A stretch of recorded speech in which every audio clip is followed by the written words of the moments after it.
بسم الله الرحمن الرحيم ومن يقنت منكن لله ورسوله وتعمل صالحا نؤتها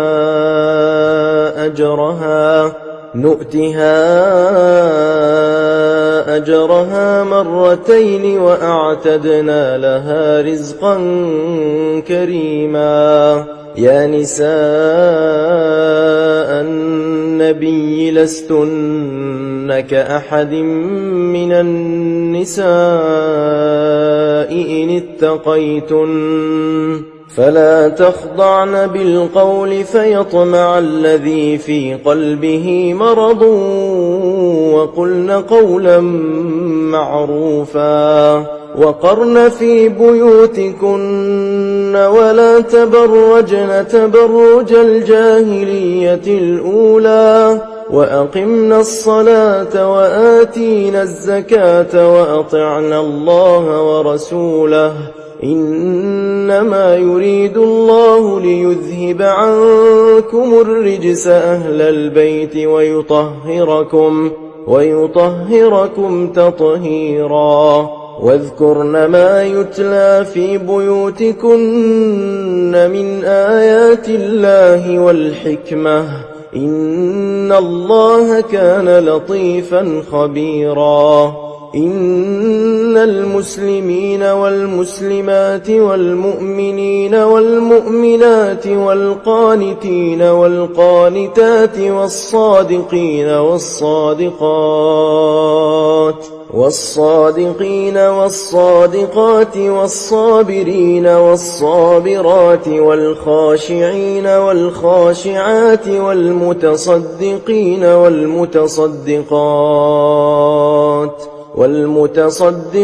والمتصدقات والصائمين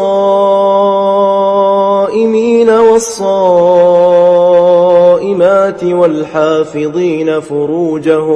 والحافظين فروجهم والحافظات والذاكرين الله كثيرا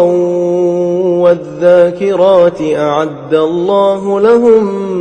مغفرة وأجرا عظيما. وما كان لمؤمن ولا مؤمنة إذا قضى الله ورسوله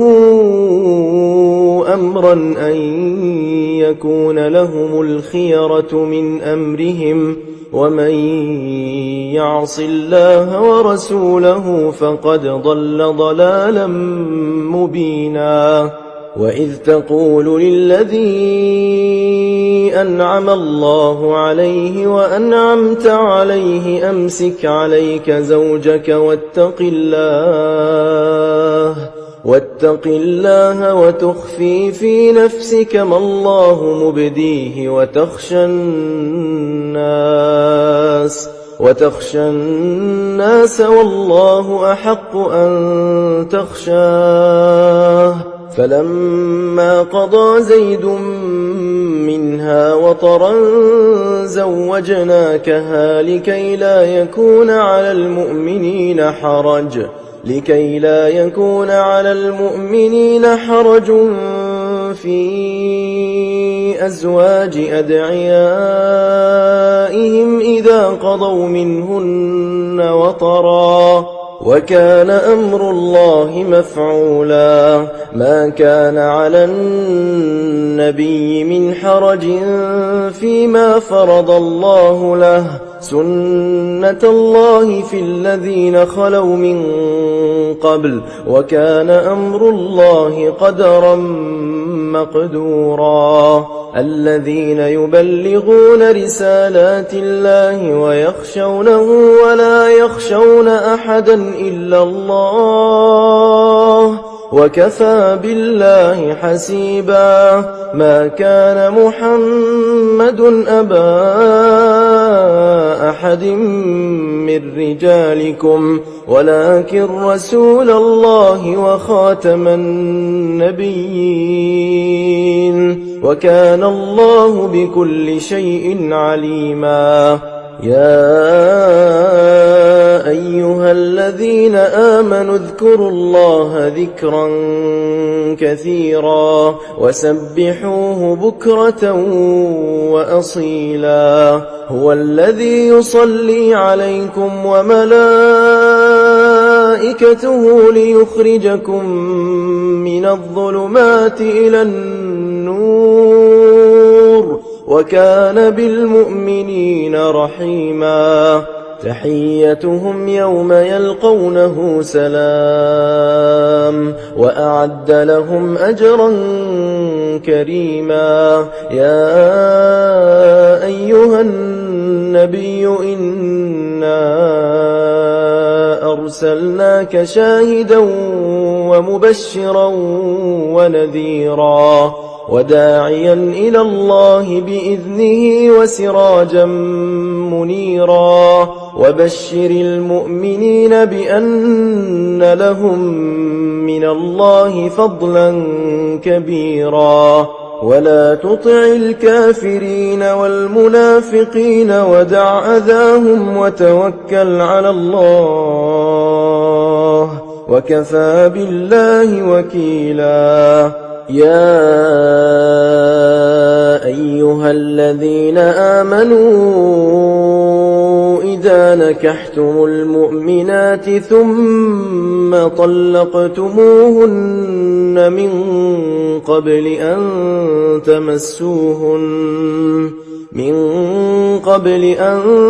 تمسوهن فما لكم عليهن من عدة تعتدونها فمتعوهن وسرحوهن سراحا جميلا يا أيها النبي إنا أحللنا لك أزواجك اللاتي آتيت أجورهن وما ملكت يمينك مما أفاء الله عليك وبنات عمك وبنات عماتك وبنات خالك وبنات خالاتك اللاتي هاجرن معك وامرأة مؤمنة إن وهبت نفسها للنبي إن أراد النبي أن يستنكحها خالصة لك من دون المؤمنين قد علمنا ما فرضنا عليهم في أزواجهم وما ملكت أيمانهم لكي لا يكون عليك حرج وكان الله غفورا رحيما ترجي من تشاء منهن وتؤوي إليك من تشاء ومن ابتغيت ممن عزلت فلا جناح عليك ذلك أدنى أن تقر أعينهن ولا يحزن ويرضين بما آتيتهن كلهن والله يعلم ما في قلوبكم وكان الله عليما حليما لا يحل لك النساء من بعد ولا أن تبدل بهن من أزواج ولو أعجبك حسنهن إلا ما ملكت يمينك وكان الله على كل شيء رقيبا يا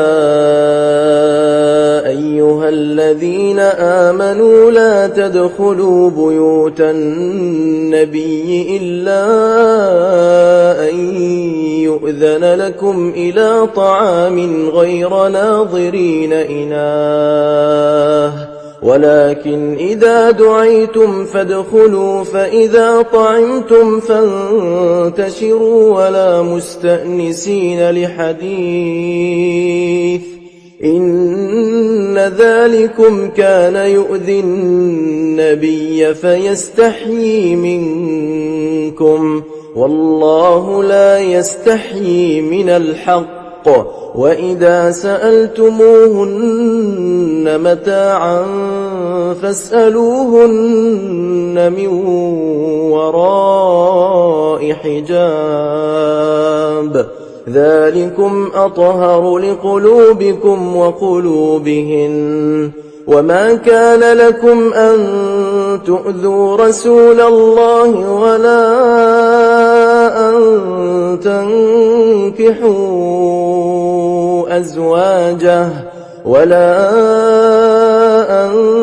تنكحوا أزواجه من بعده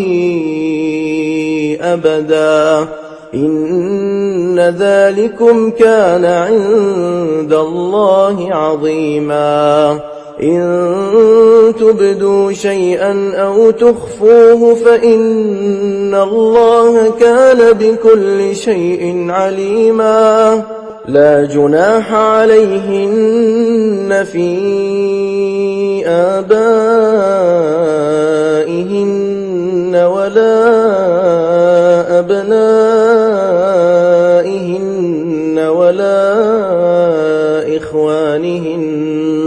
ولا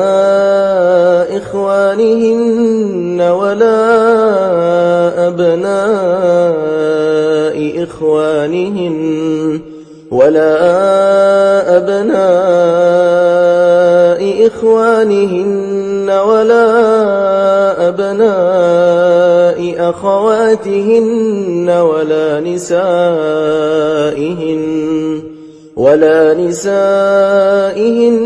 ولا ما ملكت أيمانهن واتقين الله إن الله كان على كل شيء شهيدا إن الله وملائكته يصلون على النبي يا أيها الذين آمنوا صلوا عليه وسلموا تسليما إن الذين يؤذون الله ورسوله لعنهم الله في الدنيا والآخرة وأعد لهم عذابا مهينا والذين يؤذون المؤمنين والمؤمنات بغير ما اكتسبوا فقد احتملوا بهتانا وإثما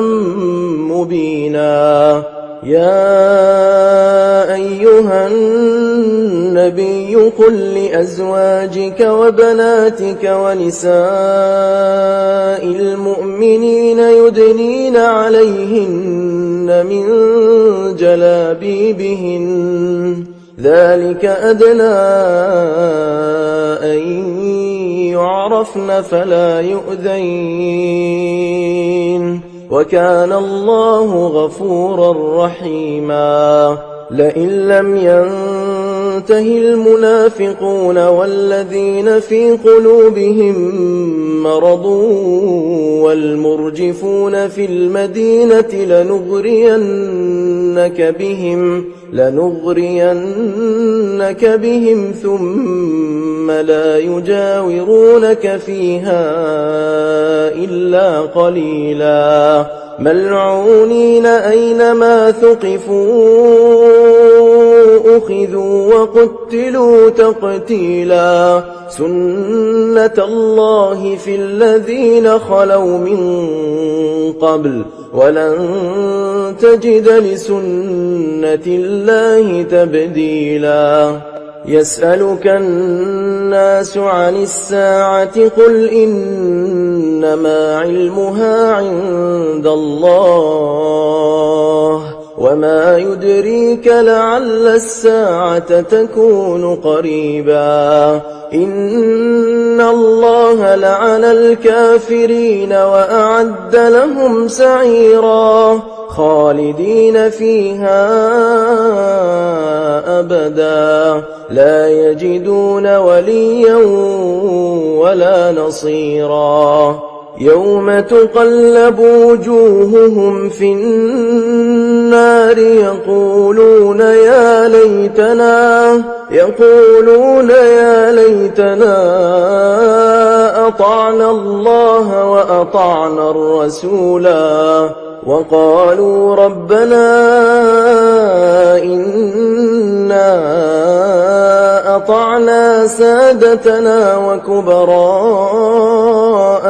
فأضلونا السبيلا ربنا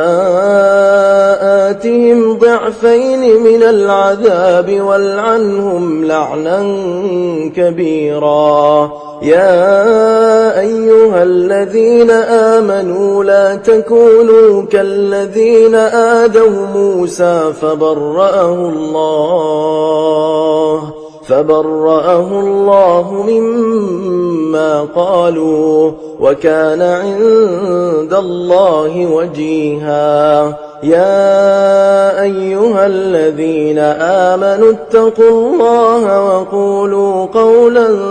سديدا يصلح لكم أعمالكم ويغفر لكم ذنوبكم ومن يطع الله ورسوله فقد فاز فوزا عظيما إنا عرضنا الأمانة على السماوات والأرض والجبال فأبين أن يحملنها وأشفقن منها وحملها الإنسان إنه كان ظلوما جهولا ليعذب الله المنافقين والمنافقات والمشركين والمشركات ويتوب الله على المؤمنين والمؤمنات وكان الله غفورا رحيما بسم الله الرحمن الرحيم الحمد لله الذي له ما في السماوات وما في الأرض وله الحمد في الآخرة وهو الحكيم الخبير يعلم ما يلج في الأرض وما يخرج منها وما ينزل من السماء وما يعرج فيها وهو الرحيم الغفور وقال الذين كفروا لا تأتينا الساعة قل بلى وربي لتأتينكم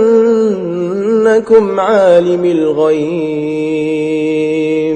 لا يعزب عنه مثقال ذرة في السماوات ولا في الأرض ولا أصغر من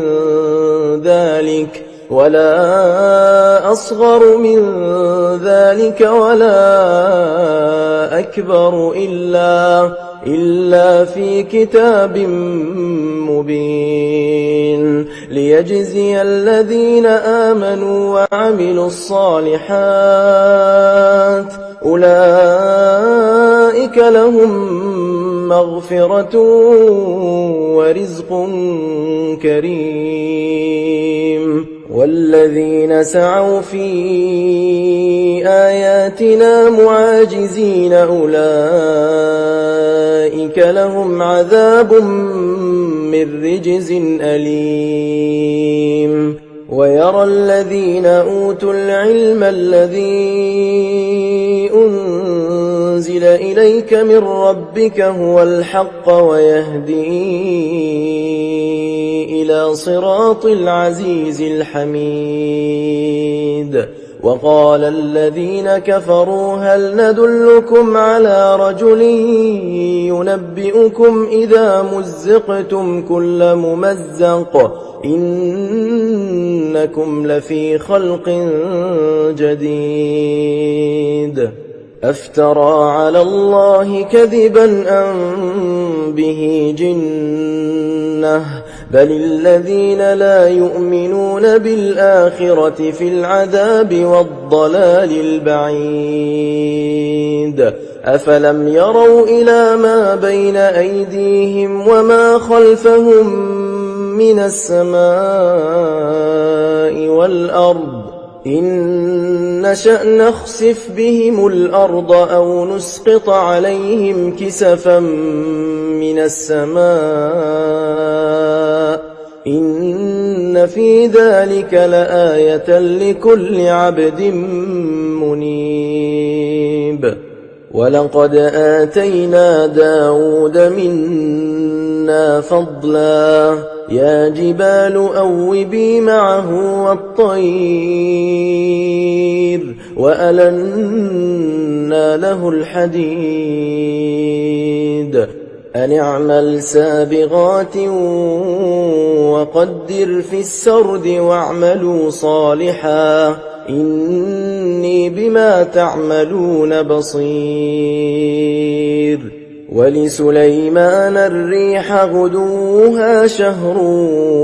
ورواحها شهر وأسلنا له عين القطر ومن الجن من يعمل بين يديه بإذن ربه ومن يزغ منهم عن أمرنا نذقه من عذاب السعير يعملون له ما يشاء من محاريب وتماثيل وجفان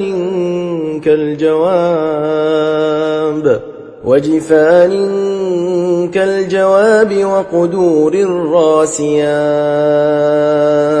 اعملوا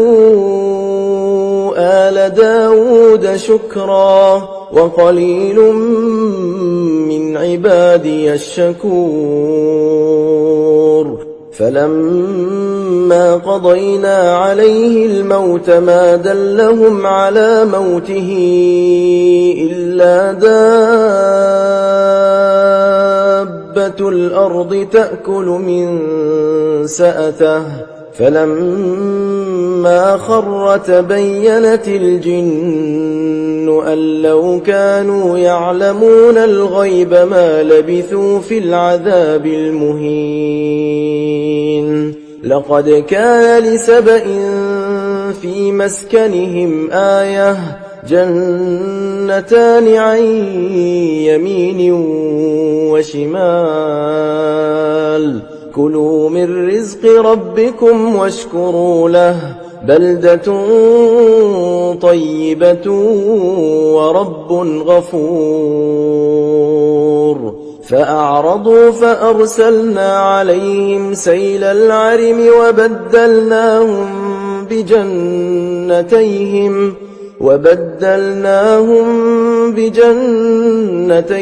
جنتين ذواتي أكل خمط وأثل وشيء من سدر قليل ذلك جزيناهم بما كفروا وهل نجازي إلا الكفور وجعلنا بينهم وبين القرى التي باركنا فيها قرى ظاهرة وقدرنا فيها السير سيروا فيها ليالي وأياما آمنين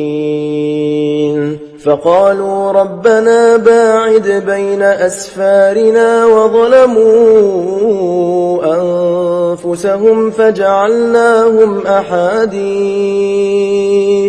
فجعلناهم أحاديث ومزقناهم كل ممزق إن في ذلك لآيات لكل صبار شكور ولقد صدق عليهم إبليس ظنه فاتبعوه إلا فريقا من المؤمنين وما كان له عليهم من سلطان إلا لنعلم من يؤمن بالآخرة ممن هو منها في شك وربك على كل شيء حفيظ قل ادعوا الذين زعمتم من دون الله لا يملكون مثقال ذرة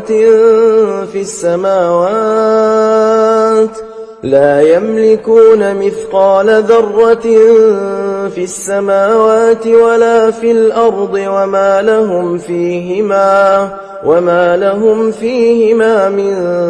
شرك وما له منهم من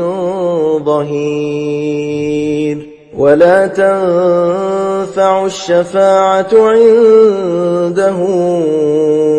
إلا لمن أذن له حتى إذا فزع عن قلوبهم قالوا ماذا قال ربكم قالوا الحق وهو العلي الكبير قل من يرزقكم من السماوات والأرض قل الله وإنا أو إياكم لعلى هدى أو في ضلال مبين قل لا تسألون عما أجرمنا ولا نسأل عما تعملون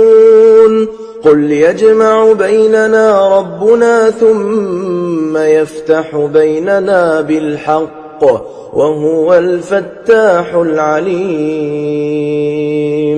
قل أروني الذين ألحقتم به شركاء كلا بل هو الله العزيز الحكيم وما أرسلناك إلا كافة للناس بشيرا ونذيرا ولكن أكثر الناس لا يعلمون ويقولون متى هذا الوعد إن كنتم صادقين قل لكم ميعاد يوم لا تستأخرون عنه ساعة ولا تستقدمون وقال الذين كفروا لن نؤمن بهذا القرآن ولا بالذي بين يديه ولو ترى إذ الظالمون موقوفون عند ربهم يرجع بعضهم إلى بعض القول يقول الذين استضعفوا للذين استكبروا لولا أنتم لكنا مؤمنين قال الذين استكبروا للذين استضعفوا أنحن صددناكم عن الهدى بعد إذ جاءكم بل كنتم مجرمين وقال الذين استضعفوا للذين استكبروا بل مكر الليل والنهار إذ تأمروننا أن نكفر بالله ونجعل له أندادا وأسروا الندامة لما رأوا العذاب وجعلنا الأغلال في أعناق الذين كفروا هل يجزون إلا ما كانوا يعملون وما أرسلنا في قرية من نذير إلا قال مترفوها إنا بما أرسلتم به كافرون وقالوا نحن أكثر أموالا وأولادا وما نحن بمعذبين قل إن ربي يبسط الرزق لمن يشاء ويقدر ولكن أكثر الناس لا يعلمون وما أموالكم ولا أولادكم بالتي تقربكم عندنا زلفى إلا من آمن وعمل صالحا فأولئك لهم جزاء الضعف بما عملوا وهم في الغرفات آمنون والذين يسعون في آياتنا معاجزين أولئك في العذاب محضرون قل إن ربي يبسط الرزق لمن يشاء من عباده ويقدر له وما أنفقتم من شيء فهو يخلفه وهو خير الرازقين ويوم يحشرهم جميعا ثم يقول للملائكة أهؤلاء إياكم كانوا يعبدون قالوا سبحانك أنت ولينا من دونهم بل كانوا يعبدون الجن أكثرهم بهم مؤمنون فاليوم لا يملك بعضكم لبعض نفعا ولا ضرا ونقول للذين ظلموا ذوقوا عذاب النار التي كنتم بها تكذبون وإذا تتلى عليهم آياتنا بينات قالوا ما هذا إلا رجل يريد أن يصدكم عما كان يعبد آباؤكم وقالوا ما هذا إلا إفك مفترى وقال الذين كفروا للحق لما جاءهم إن هذا إلا سحر مبين وما آتيناهم من كتب يدرسونها وما أرسلنا إليهم قبلك من نذير وكذب الذين من قبلهم وما بلغوا معشار ما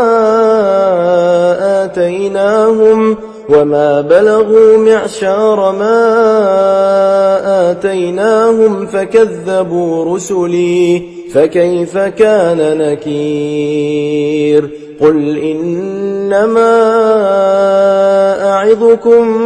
بواحدة أن تقوموا لله مثنى وفرادا ثم تتفكروا ما بصاحبكم من جنة إن هو إلا نذير لكم بين يدي عذاب شديد قل ما سألتكم من أجر فهو لكم إن أجري إلا على الله وهو على كل شيء شهيد قل إن ربي يقذف بالحق علام الغيوب قل جاء الحق وما يبدئ الباطل وما يعيد قل إن ضللت فإنما أضل على نفسي وإن اهتديت فبما يوحي إلي ربي إنه سميع قريب ولو ترى إذ فزعوا فلا فوت وأخذوا من مكان قريب وقالوا آمنا به وأنى لهم التناوش من مكان بعيد وقد كفروا به من قبل ويقذفون بالغيب من مكان بعيد وحيل بينهم وبين ما يشتهون كما فعل بأشياعهم من قبل إنهم كانوا في شك مريب بسم الله الرحمن الرحيم الحمد لله فاطر السماوات والأرض جاعل الملائكة رسلا أولي أجنحة مثنى وثلاث ورباع يزيد في الخلق ما يشاء إن الله على كل شيء قدير ما يفتح الله للناس من رحمة فلا ممسك لها وما يمسك فلا مرسل له من بعده وهو العزيز الحكيم يا أيها الناس اذكروا نعمة الله عليكم هل من خالق غير الله يرزقكم من السماء والأرض لا إله إلا هو فأنى تؤفكون وإن يكذبوك فقد كذبت رسل من قبلك وإلى الله ترجع الأمور يا أيها الناس إن وعد الله حق فلا تغرنكم الحياة الدنيا ولا يغرنكم بالله الغرور إن الشيطان لكم عدو فاتخذوه عدوا إنما يدعو حزبه ليكونوا من أصحاب السعير الذين كفروا لهم عذاب شديد والذين آمنوا وعملوا الصالحات لهم مغفرة وأجر كبير أفمن زين له سوء عمله فرآه حسنا فإن الله يضل من يشاء ويهدي من يشاء فلا تذهب نفسك عليهم حسرات إن الله عليم بما يصنعون والله الذي أرسل الرياح فتثير سحابا فسقناه إلى بلد ميت فأحيينا به الأرض بعد موتها كذلك النشور من كان يريد العزة فلله العزة جميعا إليه يصعد الكلم الطيب والعمل الصالح يرفعه والذين يمكرون السيئات لهم عذاب شديد ومكر أولئك هو يبور والله خلقكم من تراب ثم من نطفة ثم جعلكم أزواجا وما تحمل من أنثى ولا تضع إلا بعلمه وما يعمر من معمر ولا ينقص من عمره إلا في كتاب إن ذلك على الله يسير وما يستوي البحران هذا عذب فرات سائغ شرابه وهذا ملح أجاج ومن كل تأكلون لحما طريا وتستخرجون حلية تلبسونها وترى الفلك فيه مواخر لتبتغوا من فضله ولعلكم تشكرون يولج الليل في النهار ويولج النهار في الليل وسخر الشمس والقمر كل يجري لأجل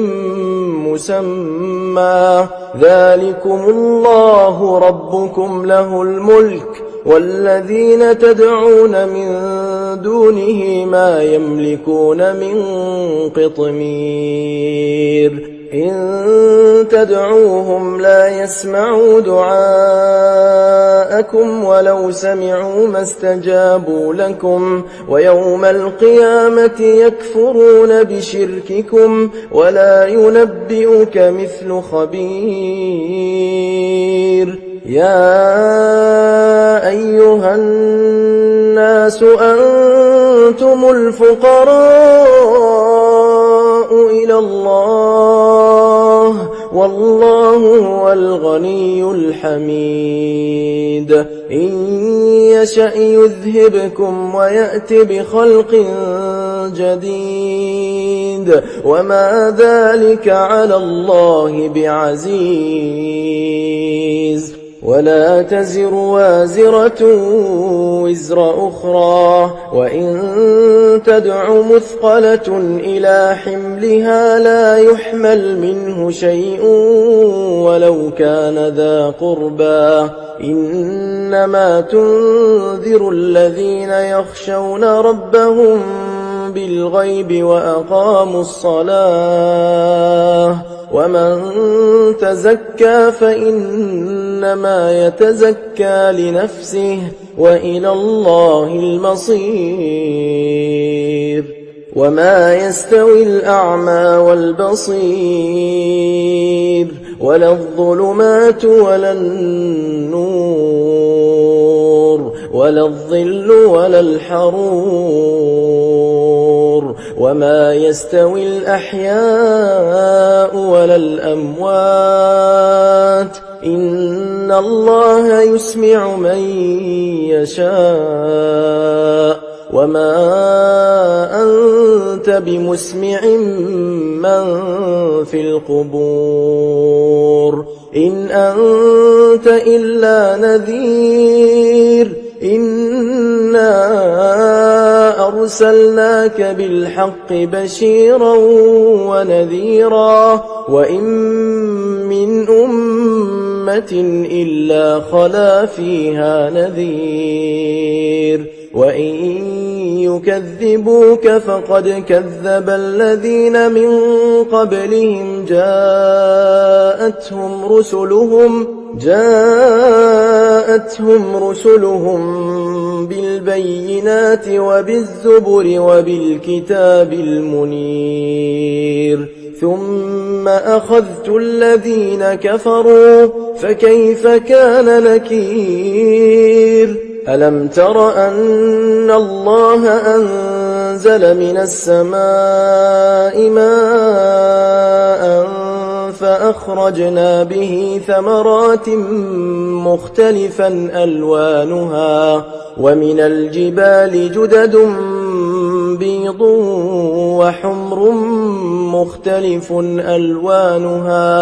وحمر مختلف ألوانها وغرابيب سود ومن الناس والدواب والأنعام مختلف ألوانه كذلك إنما يخشى الله من عباده العلماء إن الله عزيز غفور إن الذين يتلون كتاب الله وأقاموا الصلاة وأنفقوا مما رزقناهم سرا وعلانية يرجون تجارة لن تبور ليوفيهم أجورهم ويزيدهم من فضله إنه غفور شكور والذي أوحينا إليك من الكتاب هو الحق مصدقا لما بين يديه إن الله بعباده لخبير بصير ثم أورثنا الكتاب الذين اصطفينا من عبادنا فمنهم ظالم لنفسه ومنهم مقتصد ومنهم سابق بالخيرات بإذن الله ذلك هو الفضل الكبير جنات عدن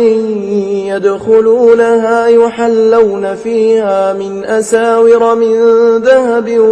ولؤلؤا ولباسهم فيها حرير وقالوا الحمد لله الذي أذهب عنا الحزن إن ربنا لغفور شكور الذي أحلنا دار المقامة من فضله لا يمسنا فيها نصب ولا يمسنا فيها لغوب والذين كفروا لهم نار جهنم لا يقضى عليهم فيموتوا ولا يخفف عنهم من عذابها كذلك نجزي كل كفور وهم يصطرخون فيها ربنا أخرجنا نعمل صالحا غير الذي كنا نعمل أولم نعمركم ما يتذكر فيه من تذكر وجاءكم النذير فذوقوا فما للظالمين من نصير إن الله عالم غيب السماوات والأرض إنه عليم بذات الصدور هو الذي جعلكم خلائف في الأرض فمن كفر فعليه كفره ولا يزيد الكافرين كفرهم عند ربهم إلا مقتا ولا يزيد الكافرين كفرهم إلا خسارا قل أرأيتم شركاءكم الذين تدعون من دون الله أروني ماذا خلقوا من الأرض أم لهم شرك في السماوات أم آتيناهم كتابا فهم على بينة منه بل إن يعد الظالمون بعضهم بعضا إلا غرورا إن الله يمسك السماوات والأرض أن تزولا ولئن زالتا إن أمسكهما من أحد من بعده إنه كان حليما غفورا وأقسموا بالله جهد أيمانهم لئن جاءهم نذير ليكونن أهدى من إحدى الأمم فلما جاءهم نذير ما زادهم إلا نفورا استكبارا في الأرض ومكر السيء ولا يحيق المكر السيء إلا بأهله فهل ينظرون إلا سنة الأولين فلن تجد لسنة الله تبديلا ولن تجد لسنة الله تحويلا أولم يسيروا في الأرض فينظروا كيف كان عاقبة الذين من قبلهم وكانوا أشد منهم قوة وما كان الله ليعجزه من شيء في السماوات ولا في الأرض إنه كان عليما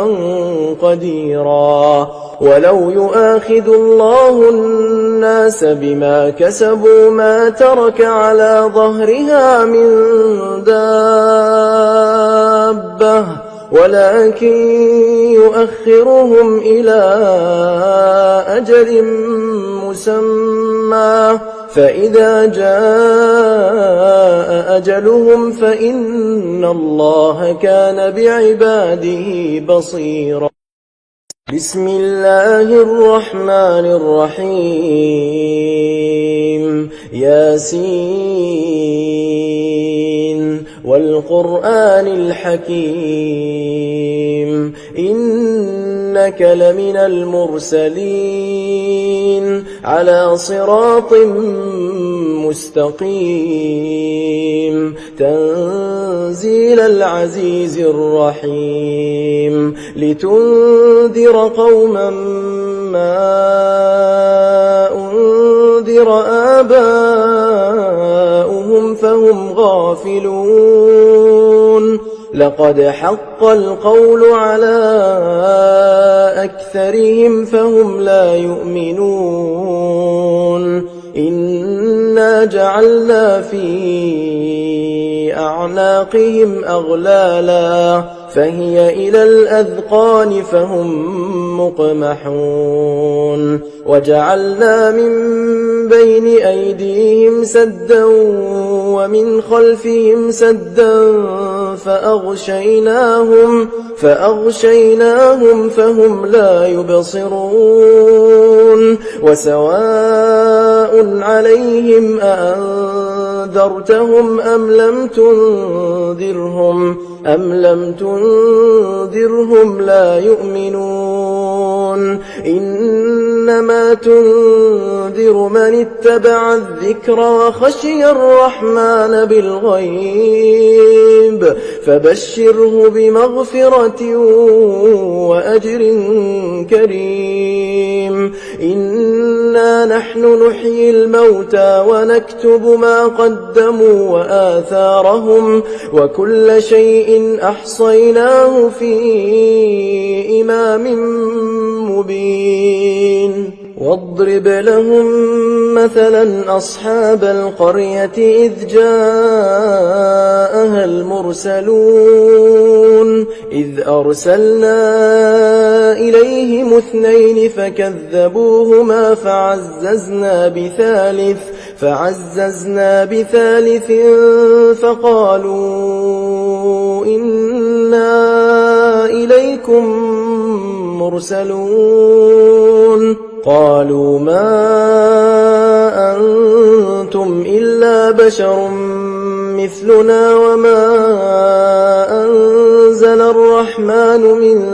شيء إن أنتم إلا تكذبون قالوا ربنا يعلم إنا إليكم لمرسلون وما علينا إلا البلاغ المبين قالوا إنا تطيرنا بكم لئن لم تنتهوا لنرجمنكم وليمسنكم